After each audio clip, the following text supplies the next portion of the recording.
It's as pretty a park as you'll see, and at Captain Jacobson Park in Esquimalt, the view is all yours to take in.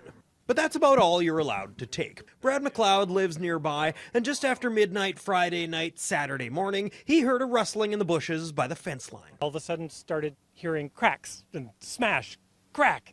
Do we have enough? I'm like, So many questions. Chiefly, what was a group of adults collecting under these plum trees under the cover of darkness? That was answered when Brad saw the group dragging away several large blooming branches, and thankfully a vocal vandal boldly colored in the rest of the details.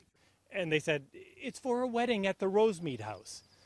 And I was like, so is that where I should send bylaw? Rosemead House is a beautiful venue in Esquimalt, and there was indeed a wedding there Saturday. And Saturday morning, Brad came back out to check the damage. This was not the work of arborists. No clippers or shears were used. Branches were wrenched off by hand, evidenced by their gnarled handiwork. Cutting a quick corner might be relatable and highly forgivable to some, but the person's parting words as McLeod confronted them proved too much.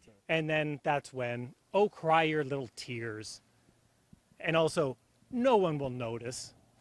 Well, here we are. The chair of the West Bay Residents Association noticed. Go buy your own.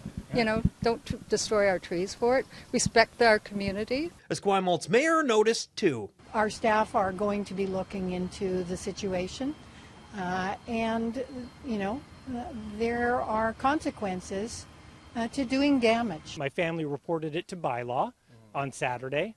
We got back on Monday. They said this is actually a criminal issue.